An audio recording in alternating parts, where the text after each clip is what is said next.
direitinho, tá bom? Sim. Tá. Olá, bem-vindos a mais uma live de saúde mental do Instituto Olhos da Maçã, Grupo dos Jungianos de Brasília, Clínica Social Jung Brasil e instituições afiliadas. E o tema de hoje, para variar, nós gostamos muito de temas com relevância social, é a vinculação da economia com a área de saúde mental. Por que que as pessoas entram tanto em ansiedade, depressão, quando as contas não fecham? Aliás, esse é o desespero que dá para conjugar, né, em todas as pessoas, né? Eu, tu, ele, nós, vós, eles, né? Conta não bateu, o cabelo cai, não dorme de noite. O que que eu vou falar pro gerente do banco? Ô, gerente, perdão a dívida aí, né? Coisa que não existe, aliás, dívida, perdão de banco de dívida, eu tô para ver. É mais fácil você ver Jesus andando sobre as águas do que tolerância da área financeira com qualquer um nesse mundo, né? Eu acho isso muito curioso, né? As pessoas falam tanto de mercado, de mercado. Só que a gente tem claramente hoje o Brasil como o país mais ansioso do planeta Terra, né? São dados trazidos pela OMS desde 2020. Nós batemos recorde de transtorno de ansiedade, né? Temos o Brasil como o quinto país do mundo em casos de depressão. E, curiosamente, 78% da nossa população endividada, quase 40% das pessoas na linha de pobreza, né, classe E, ou mais baixo que isso, se é que existe isso. E, ao mesmo tempo, você tem aquela história da velha política que habita em Nárnia, onde há uma profunda desconexão, inclusive, com a realidade da economia. Então, para tanto, para fazer essa maravilhosa live, que eu acho que são temas que precisam ser mais esclarecidos, mais esmiuçados. Muita gente vai falar, mas Jorge, isso é óbvio, mas a gente vai discutir o óbvio porque as pessoas não querem ver o óbvio, e depois eu que sou cego, né? Então, estou trazendo aqui hoje, né, um grande professor da área de economia, professor Glauber Xavier, professor doutor aqui da Universidade Estadual do Estado de Goiás. Bem-vindo, professor. Muito obrigado pelo convite, Jorge. Bom dia a todos, ao Leonardo, a todos. Bom dia. Daqui a pouquinho já começa a soltar as perguntas, professor, né? E conosco está o professor, né, de sempre, Lelton Dato. Bom dia, professor. Dinheiro na mão é vendaval. Bom dia! Isso aí, né? Essa é antiga também, né? Década de 70, na boa, tema de novela da Rede Globo, né? Acho que era o Capital, tinha um negócio assim. Cantada a exaustão. Pecado capital, né? Sim. E aí, né, o Viu Metal cantado pela Elis Regina, né, em casa contando o Viu Metal, que horror, né?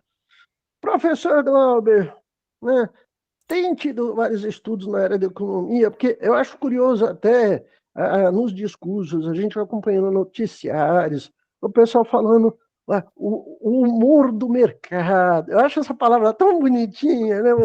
Como se ele tivesse coração, né? Como é que vocês veem hoje na área da economia essa correlação tão direta? Tem estudiosos pensando nisso?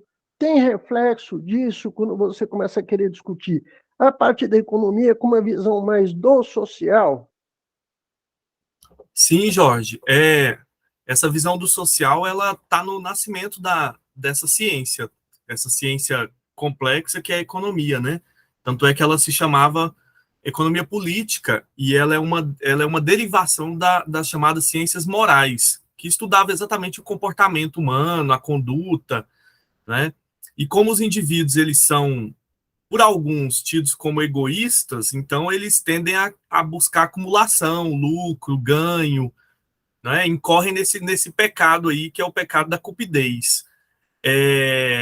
Por outro lado, a ciência enxerga os indivíduos também como a partir da sua do seu caráter coletivo. Ninguém consegue sobreviver sozinho. Nós sobrevivemos porque vivemos em coletividade. Então, é como se vivêssemos aí num limbo entre os interesses dos indivíduos e os interesses da sociedade. E como é que a gente consegue compatibilizar essas duas coisas, o egoísmo e o altruísmo, né? Que são questões também da psicologia, bastante discutidas pela psicologia. Então, é uma questão realmente grave hoje, porque nós vivemos num contexto de grande assimetria. Então, uns têm de mais e outros têm de menos, né? De polaridade mesmo, de péssima distribuição da riqueza, da renda, de desemprego, de informalidade.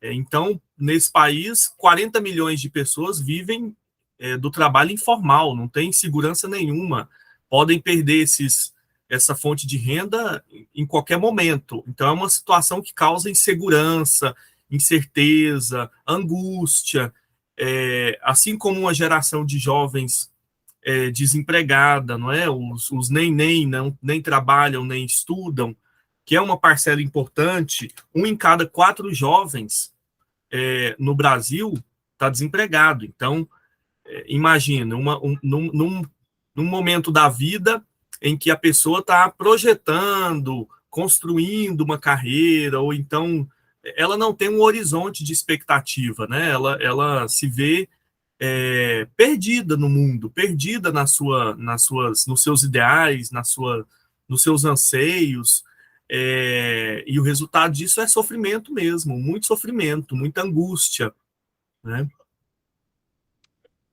É muito curioso, professor, porque isso a gente já vem discutindo a sociedade desde a década de 90, mas ninguém quis mexer com a estrutura financeira brasileira, né? O Brasil se abriu para o mercado exterior na área da telefonia, na área automobilística, né, em várias áreas, mas quando fala de Febraban, de banco, de investidoras, né, nós continuamos ainda com a mentalidade muito dos anos 70. Procede essa linha de raciocínio ou eu estou falando uma grande bobagem? Não, procede bastante, porque quem comanda o grande capital são os bancos. Então, o grande capital é o capital financeiro. E ele é transnacional. Então, é difícil arbitrar, comandar o capital financeiro num país. Isso é muito complexo. E isso demandaria uma reestrutura da economia mundial. Então, realmente, quem comanda o grande capital é a finança, é a alta finança. Não é um jogo simples, não é? Tanto é que você começou a sua fala falando sobre o humor do mercado. Isso é muito curioso. É como se o mercado tivesse vida. Ele é dotado de humor. O mercado está nervoso, o mercado está calmo, o mercado. Mas como assim?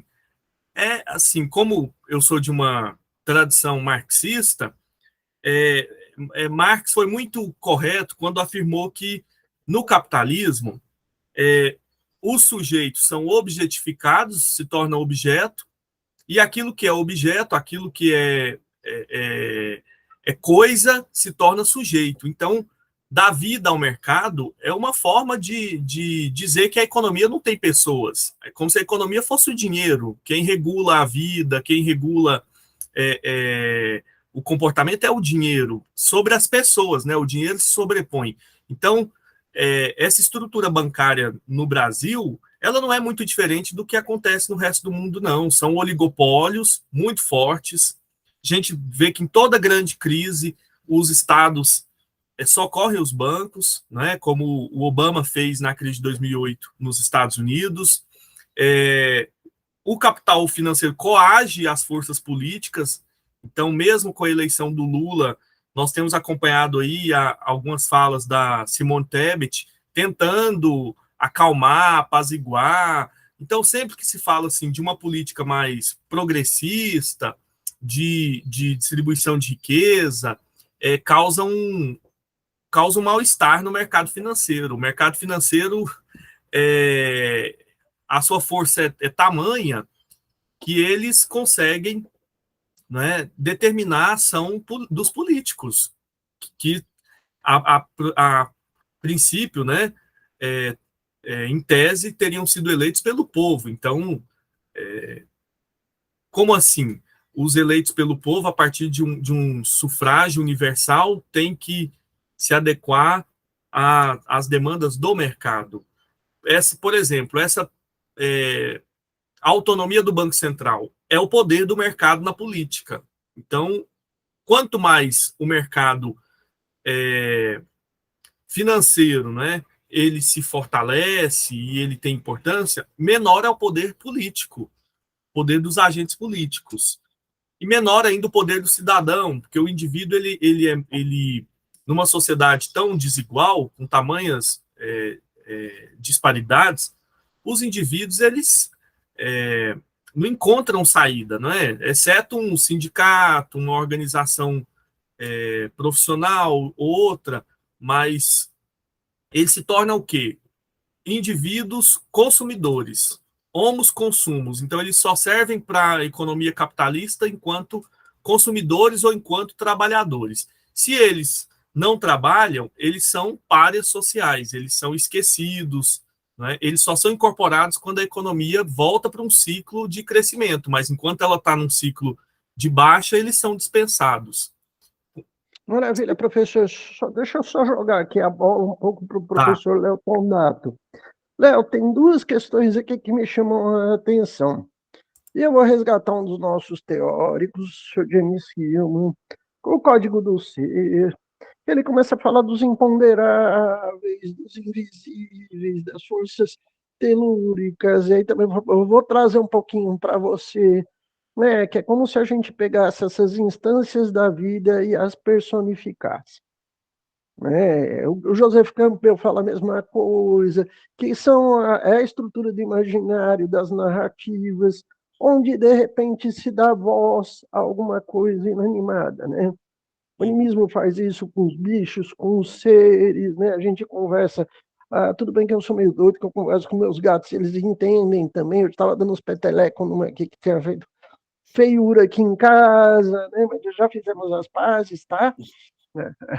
Ela pegou um pote de castanha que eu gosto de comer de manhã, você virou no chão com a patinha, achando que era petisco dela, né? Esperta pra caramba, né? Mas não era minha castanha, gente. Né? Eu fico brincando com essas coisas, Léo, que nós transformamos a estrutura do capitalismo no mercado em agentes quase como divindades míticas, que detêm poder sobre a vida e a morte. Eu vejo uma transformação desse discurso hoje, está muito na moda, quase como se fosse uma nova divindade. É a deusa do sucesso, é o deus do dinheiro, é o deus do banco.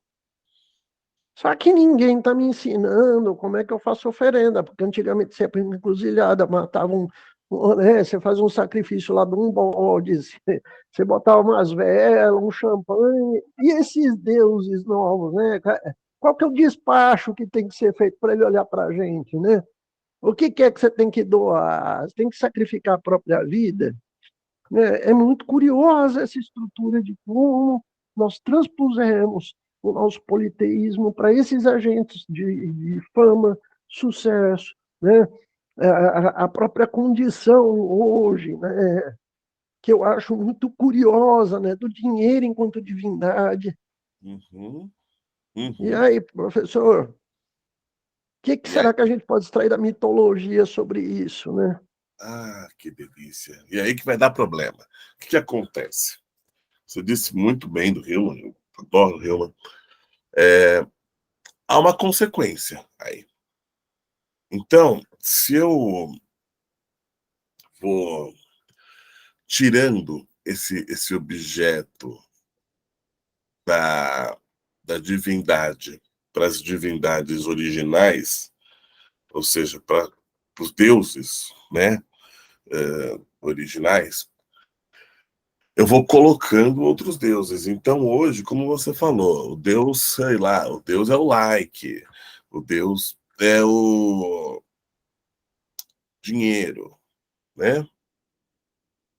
O Deus dos investidores, né? O dos Deus do sucesso. investidores, isso, o Deus do influencer, enfim. E o que acontece?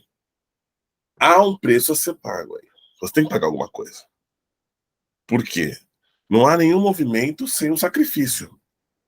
Pois é, mas Né? ao mesmo tempo, Léo, me chama muita atenção, porque não. Bom, quem frequenta uma religião afrodescendente aí sabe que tem que agradar, sei lá, o Exu, tem que agradar o Xangô de um jeito lá específico, né?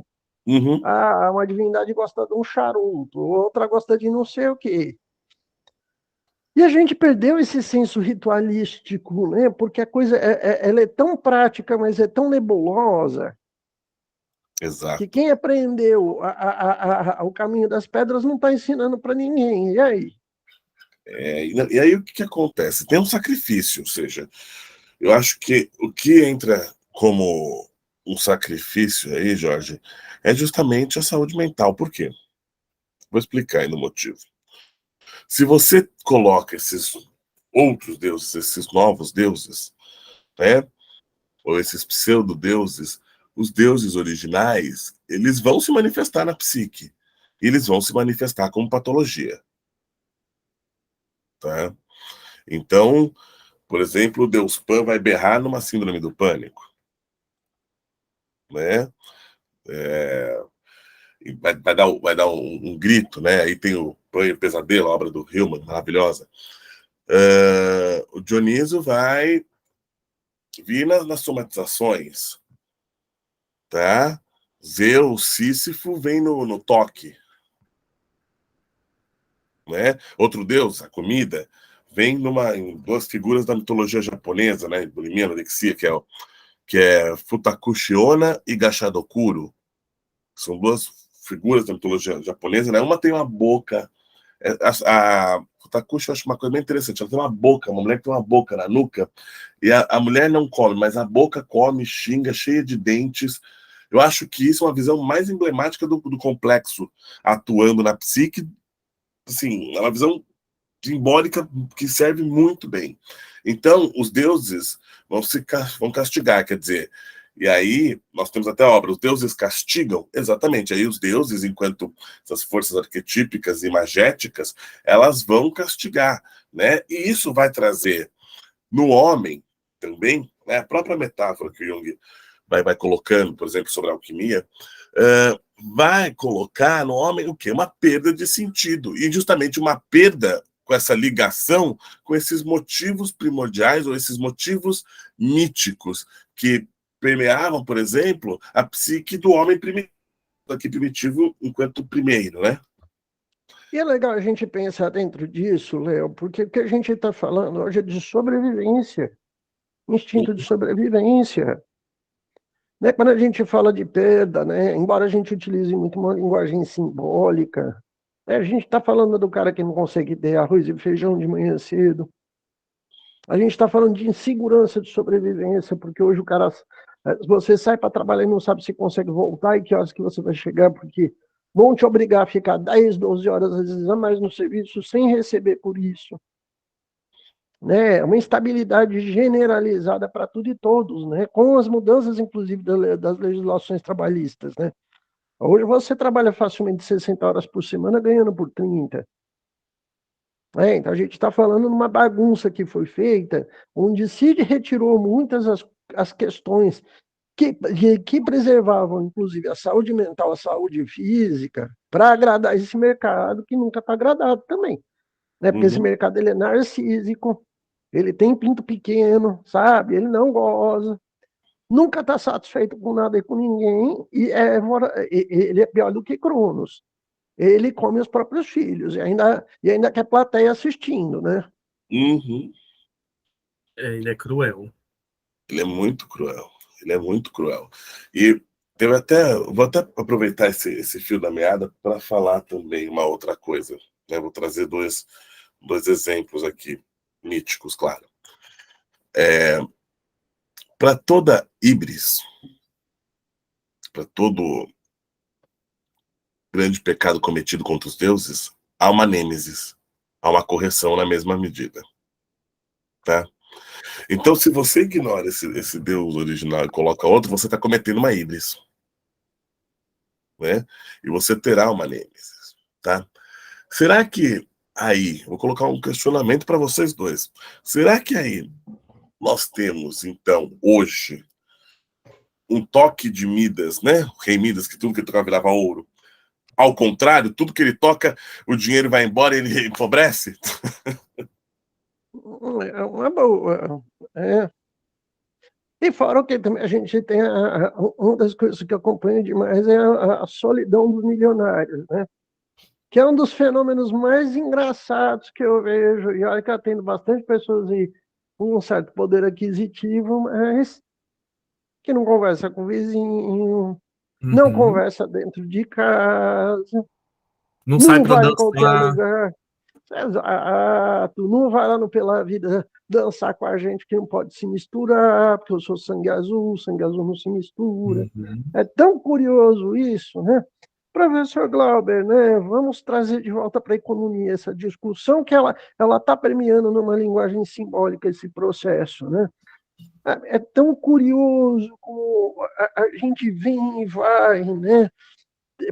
Tem discursos aí de distribuição de renda, de corrigir tabela de imposto de renda, de gerar emprego. Olha, vamos trabalhar nisso aí. Olha, eu acompanho política tem uns 30 anos, todo mundo fala isso, e na prática a coisa não acontece. Ah, porque precisa ser revista a taxa de juros brasileira. Não acontece. Ah, tem que ter reforma fiscal, reforma administrativa. Ah, quem sabe um dia faz. E Uhum. aí? Olha, Jorge, eu gostei muito da referência que o Léo fez, o Leonardo fez em relação a Midas.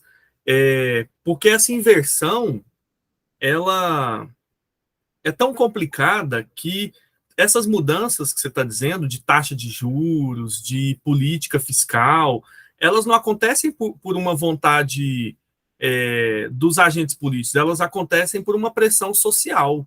Então, assim, nós entramos num período político tão nebuloso com o Bolsonaro que o simples fato de ter eleito Lula já foi um alívio, um suspiro. Então, assim, essas mudanças, elas são, que você está dizendo, elas são de longo prazo, elas não são tão simples e elas exigem um apoio popular muito forte. Então, mudança de taxa de juros, por exemplo. Taxa de juros é conforme o mercado e conforme a moeda, né? Então, o mercado monetário. Não são não são os homens que governam a moeda, é a moeda que governa as pessoas. Então, é uma inversão mesmo. E tem a ver também com o jogo da geopolítica, da geoeconomia. Não é apenas o Brasil determinando a sua política monetária. Então, é uma coisa mais complicada. Mas essa inversão e esse distanciamento do mundo, da vida, da natureza, eu penso muito na relação homem-natureza, né? Nessa coisificação que leva, do meu ponto de vista, a esse preço alto que nós já estamos pagando, que são as crises, não são somente crises econômicas, também são crises ambientais gravíssimas, crises ecológicas muito graves, né?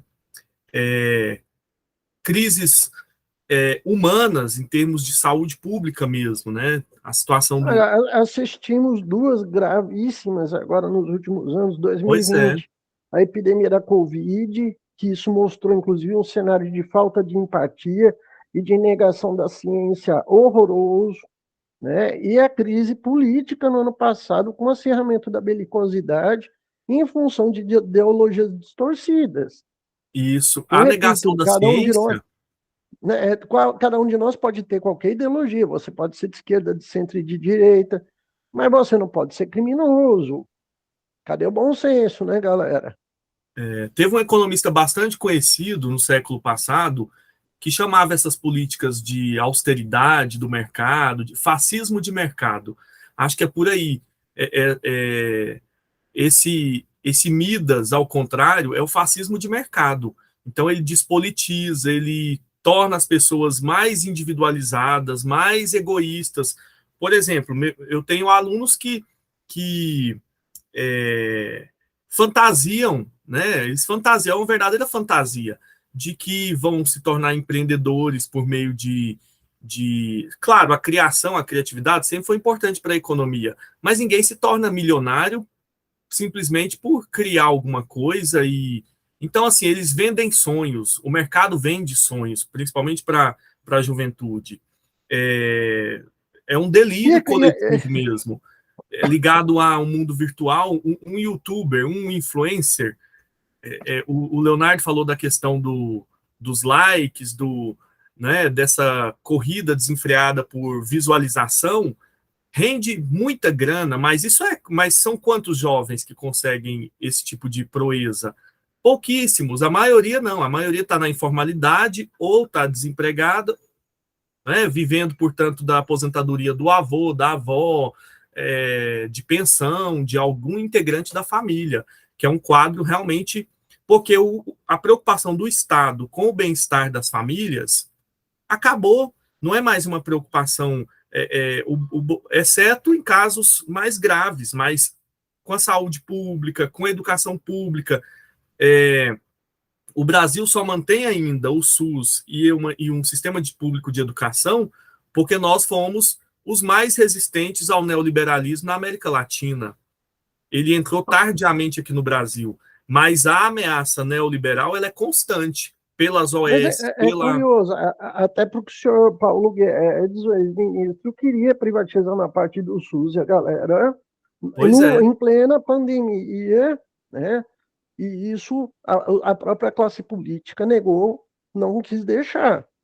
Né? Ele ia privatizar as UPAs, para quem lembra aí, isso aí foi no final de 2021, né? E isso pegou muito mal, inclusive, para a gestão pública, né? Com resistências, inclusive, dentro do próprio governo, né?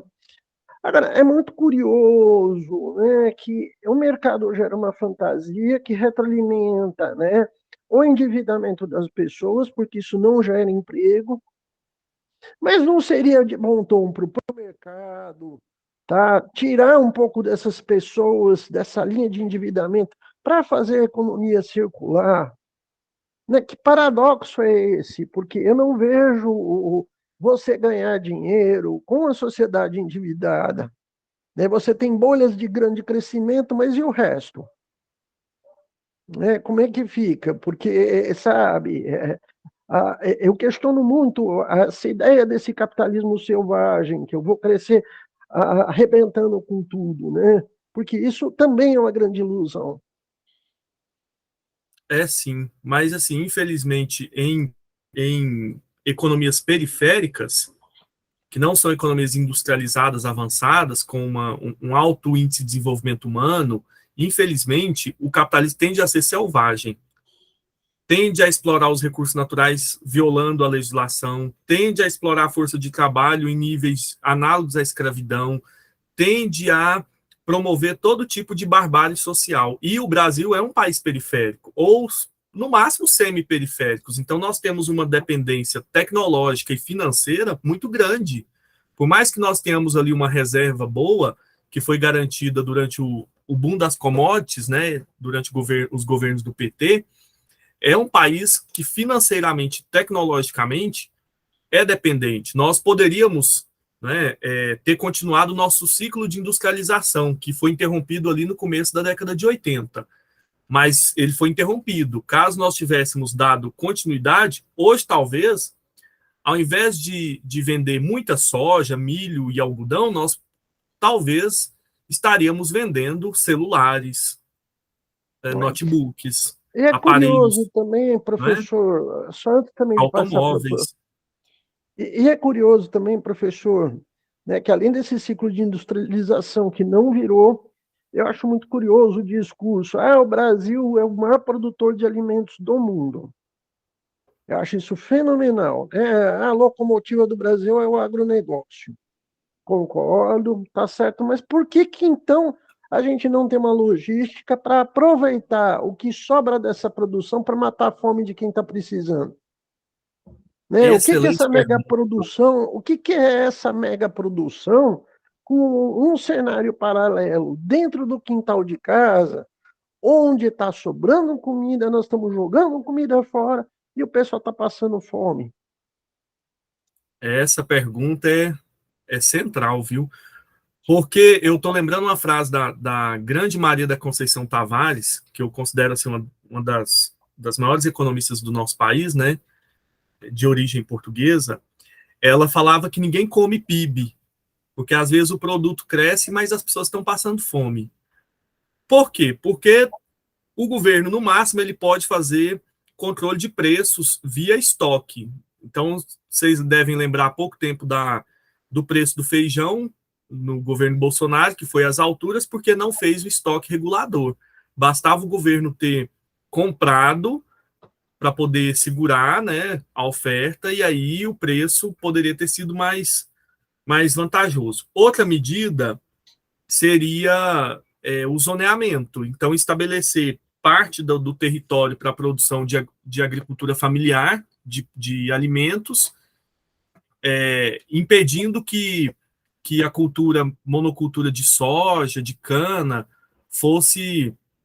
ocupasse parcelas tão significativas do território, né?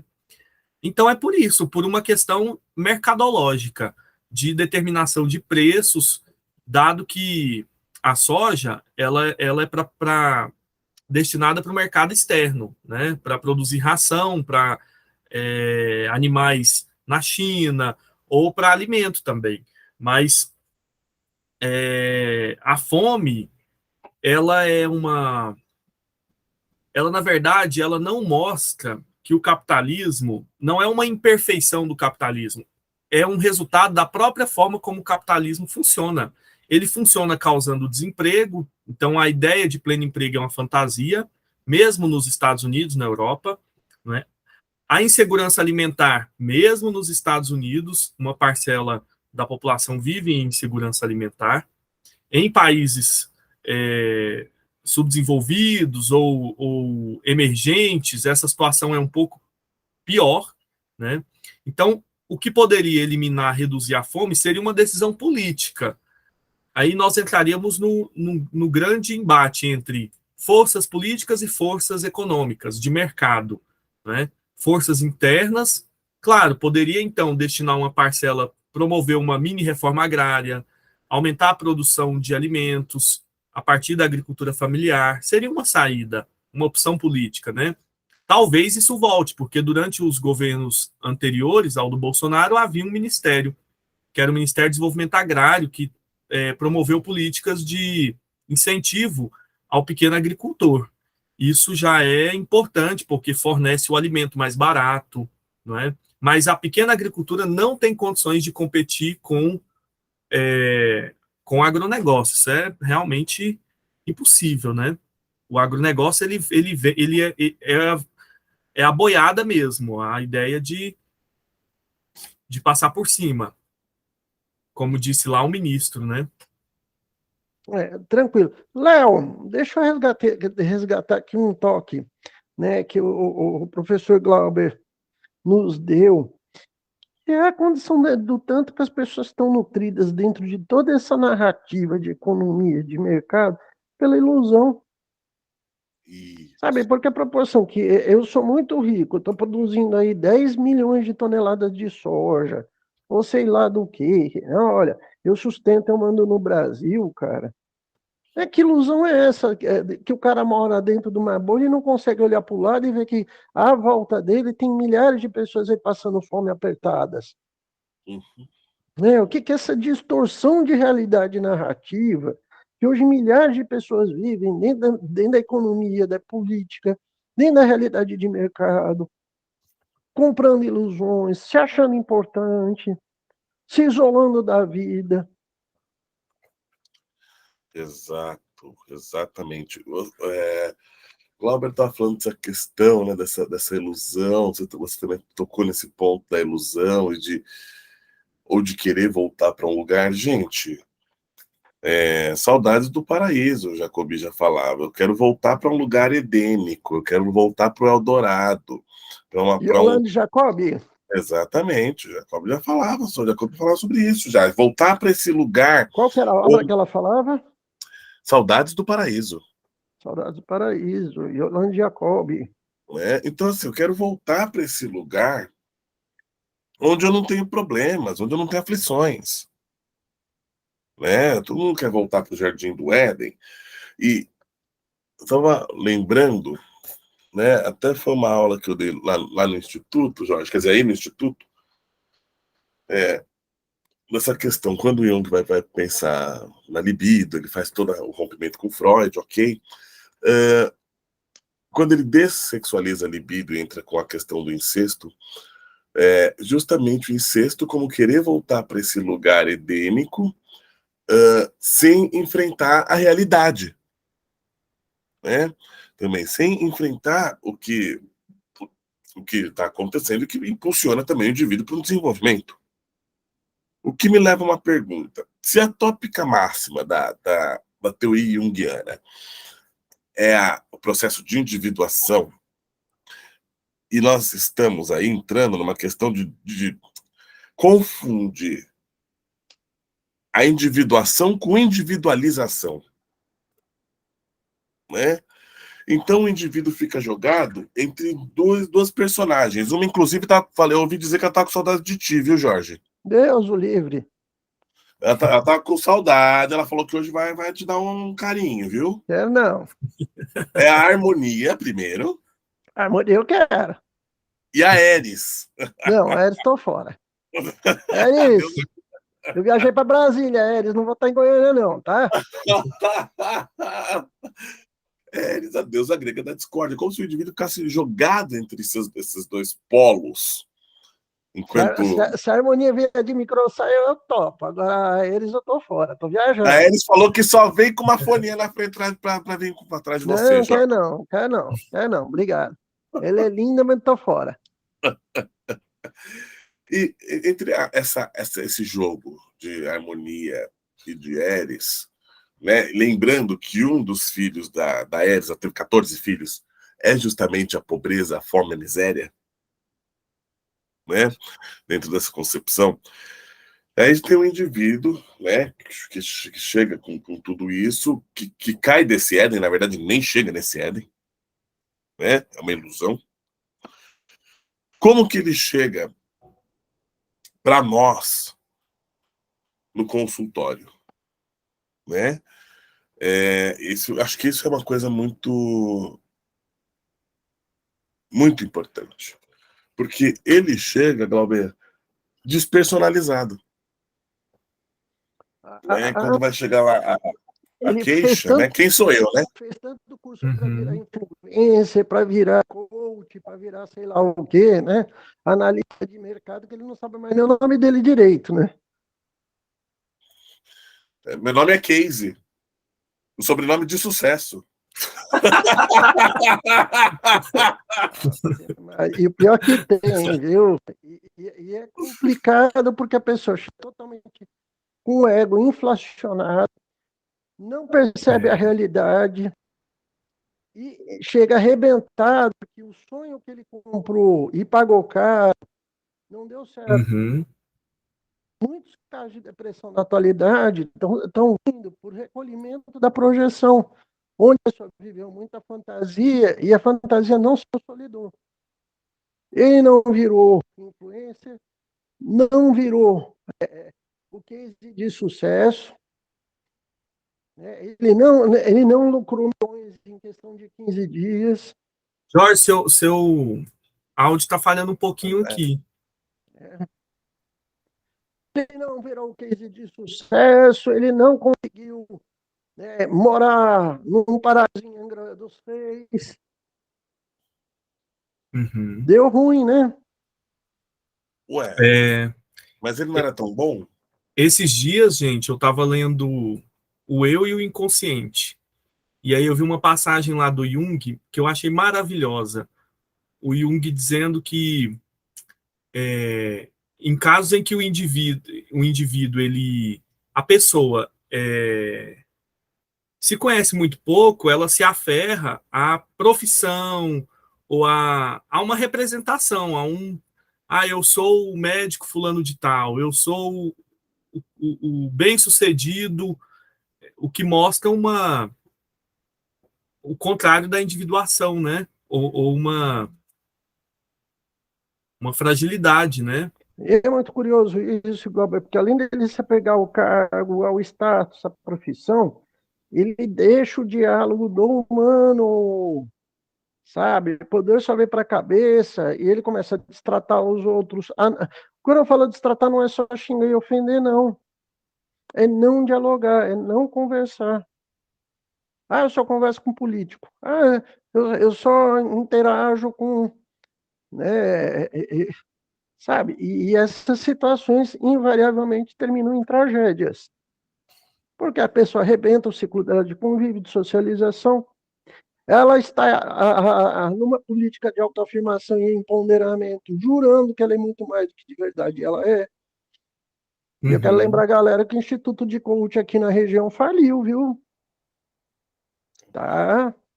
É porque na casa do Senhor não existe Satanás. Passou. Sim, isso vem não é só pela política do coach, da cientologia, isso vem muito vinculado à teologia da prosperidade, que foram ideias todas Uhum. bem calçadas nessa cultura neoliberal, principalmente a norte-americana, tá? Onde eu faço, eu vou, aconteço, eu me hipnotizo e vai dar certo, né? Pense em riqueza, aquela coisa bem dos anos 1900, que inclusive é uma grande crítica da psicanálise sobre isso. A psicanálise abandona a cientologia, a terapia de sugestão, porque não funciona, mas não, tá ela aí firme e forte em 2010, montando instituto e vendendo curso por R$ 20.000 ao final de semana. A pessoa que investiu por isso, jogou dinheiro fora, jogou tempo fora, se iludiu, bancou trouxa em praça pública, e agora tem que chegar no rolê dos amigos e falar, né, eu fui trouxa. É, E aí? nesse Aí, Léo, a mundo, depressão bate, né? Ou se bate. é, nesse mundo virtual, pós-moderno, tem de tudo, né? Tem todas as promessas, todas as. Tem todas as terras do Éden, entendeu? Você pode escolher se você quer ir para o Éden, se você quer ir para Valhalla, se você quer ir para os Campos Elíseos, se você quer ir para Asgard. Você pode escolher qual Éden, para Eldorado, né? Também, mas Eldorado é bom. Você pode escolher para onde você quer ir, sabe? E aí É, chega a pessoa lá no consultório, né? Meu mundo caiu. Já chega cantando uma Maísa, uma focinha básica, Jorge. aham, Não é? É muito curioso, é que quando ele não vai para o consultório, ele transforma a vida dele e da família toda no inferno. Que eu brinco muito, Léo, que essa pessoa com ego inflacionado, ela não procura consultório, mas ela manda a esposa, manda o namorado, manda porque, é mesmo. sabe? O que acontece? Ela arrebenta com a vida, com a própria vida.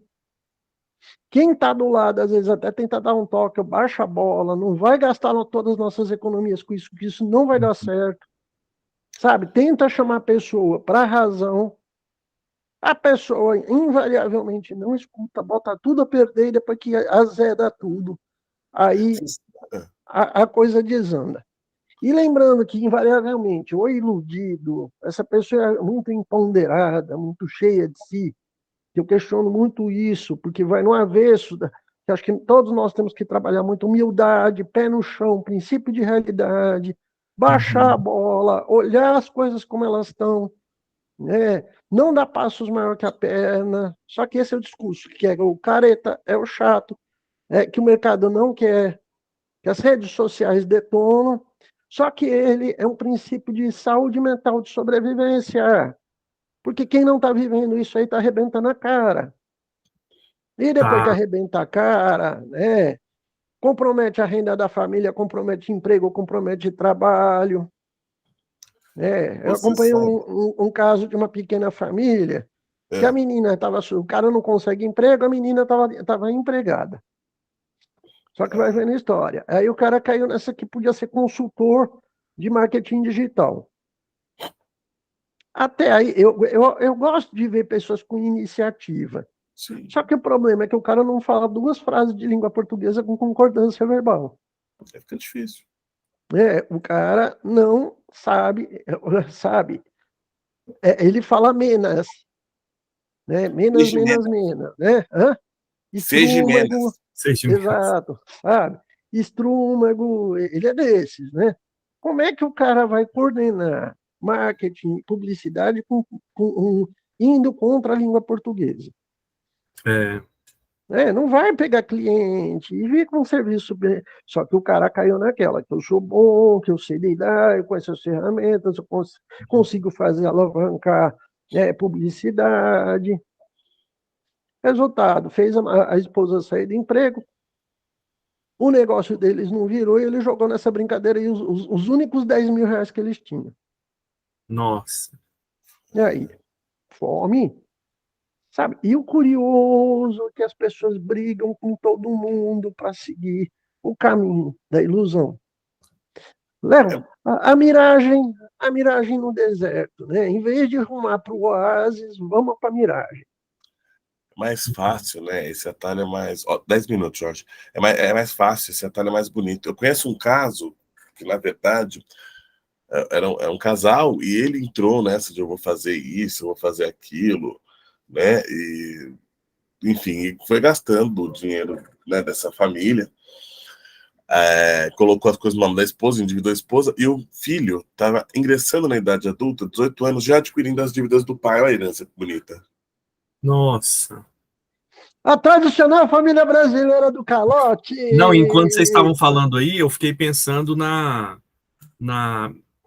no uso de medicamentos, na patologização e eu não sei se tem um termo para isso, quando se medica, medicalização, né, excessiva, porque o contato com a angústia, com o desamparo é muito doloroso, é muito. Sim. Eu faço análise há 4 anos, assim, é muito difícil, não é fácil você se enxergar. Se enxergar não é das coisas mais... Mas você vê que você aqui... tem que você tem um lado muito complicado, que você... Enfim, mas assim, é muito fácil recorrer ao medicamento, e eu acho que o medicamento é a pílula do neoliberalismo, da questão psíquica neoliberal, sabe? Resolva num passo de mágica. Toma essa pílula e pronto. Toma uma para ficar acordado, toma uma para ficar calmo, toma uma para dormir, vai por aí. Tranquilo, eu acho isso interessante, professor, mas tem uma outra questão também, que é o seguinte: várias dessas pessoas que são os mais iludidos também não vão usar medicação. Ele coloca a família inteira doente, né? O mais iludido, ele tem um tipo de transtorno que ele, inclusive, nega que ele tem problemas. Ele é o case de sucesso não compreendido. Como o Ford faliu 5 vezes, ele se acha no direito, pô, mas eu falei uma só, por que eu não posso falir outras 4? Sabe? E vai pegando essas histórias aí que são célebres, né? Que você vê só o lado do bonitinho da coisa, né? Você não vê a desgraceira que o cara faz para todo lado, né? Passando em cima de Deus e o mundo para ter o que tem. É exatamente nesse contexto de distorção de percepção também, né? Que é onde começa para nós todos os casos de saúde mental. E aí, professor Léo? E aí? Aí foi que o barraco desabou, né?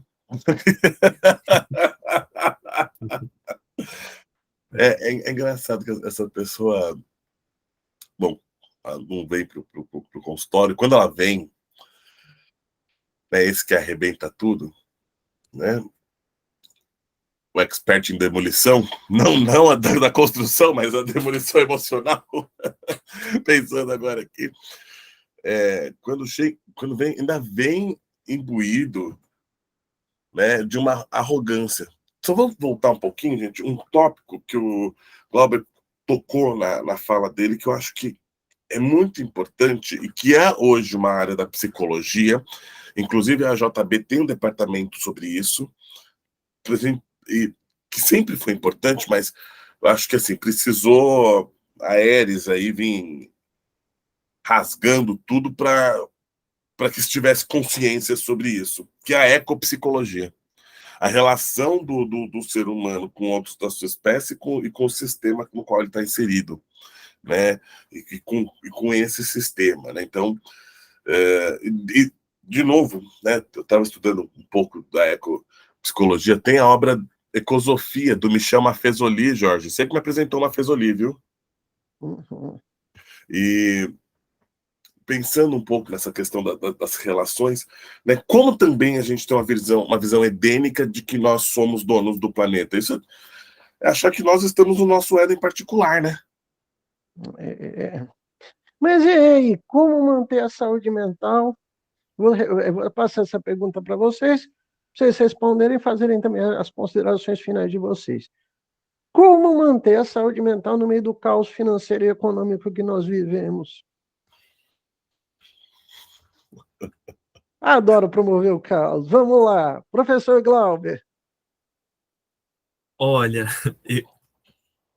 para mim que não sou da área de saúde, é uma tarefa mais complicada de falar sobre isso, mas pelo que eu acompanho, pelo que eu leio, eu penso que manter a saúde mental, como manter, é compartilhar mesmo com as amizades, com os momentos,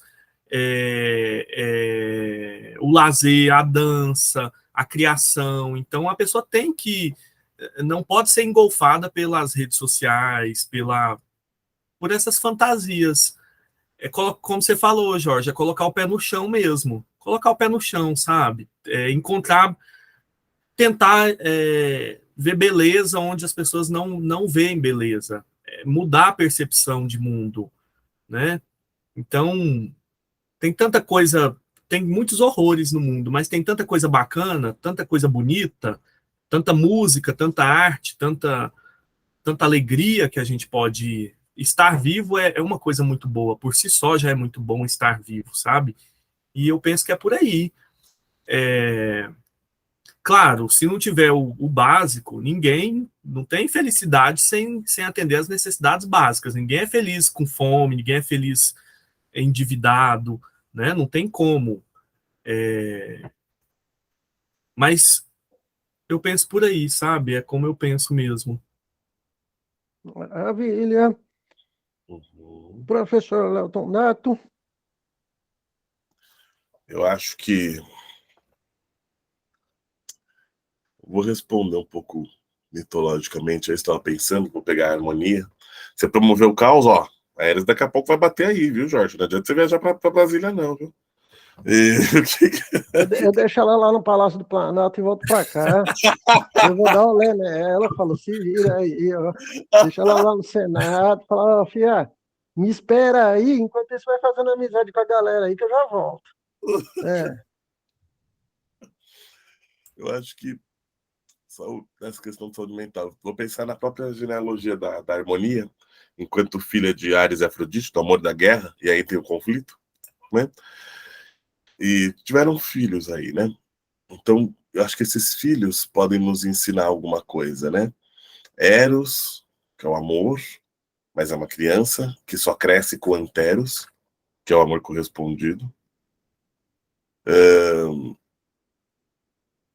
E aí depois vem a harmonia. Então, primeiro acho que Phobos e Deimos, que é o medo e o pavor. Então, acho que primeiro a gente passa por um estágio de desorganização até começar a olhar as nossas questões e nos acolhemos. Eu acho que a partir daí é uma boa para a gente pensar na saúde mental nesse tempo. A gente acolhe e se acolhe e seguimos, né, para tentar uma existência mais harmônica, né? Então, uma talvez opção aí. Bom, quero agradecer aqui a presença do professor Glauber Xavier, né, professor do Departamento de Economia da Universidade Estadual de Goiás, nosso colega, professor Lelton Dato, também da Clínica Social de São Paulo. Né? Esse é outro tema, gente, que não fecha, porque a gente, na atualidade, está precisando de um pouquinho menos de vaidade, um pouquinho querer sabe, pezinho no chão, muita atenção ao que está acontecendo à volta, se iludir menos com as coisas que são fáceis, sabe? E muita alegria, muita diversão, que nem o professor Glauber colocou, trocar, se olhar, baixar a bola da agressividade, porque o caos está instalado. Não haverá mudanças econômicas a curto prazo. Então, se você não estiver atento, você vai ser engolido pelo tsunami que está acontecendo. E, lamentavelmente, nós temos toda uma estrutura hoje política que vive em Nárnia. Eles não estão vinculados à terra, eles não estão lidando com a realidade. E quando a realidade bate a porta deles, eles assustam. Então, esses são fatos que, inclusive, eu não tenho medo de falar que, se não tiver mudanças estruturais a médio prazo, nós vamos começar a ter convulsões sociais.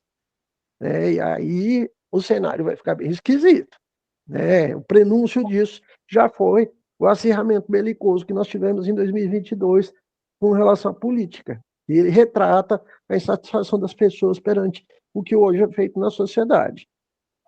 Espero que as pessoas acordem para a realidade. E não é fácil. Às vezes a gente tem que fazer muita terapia para chegar nisso, mas é importante que se faça isso. Porque é melhor você entrar em terapia, se conhecer, para não ser tragado pelas tuas fantasias, pela tua sombra, para não abraçar poste, achando que ele pode ser uma grande história de amor na sua vida, né? E viver um pouquinho mais, de uma forma sadia. Obrigado, gente, pela presença de todos. Obrigado, professores. E semana que vem tem mais. Obrigado você, Jorge. Obrigado, Léo. Obrigado.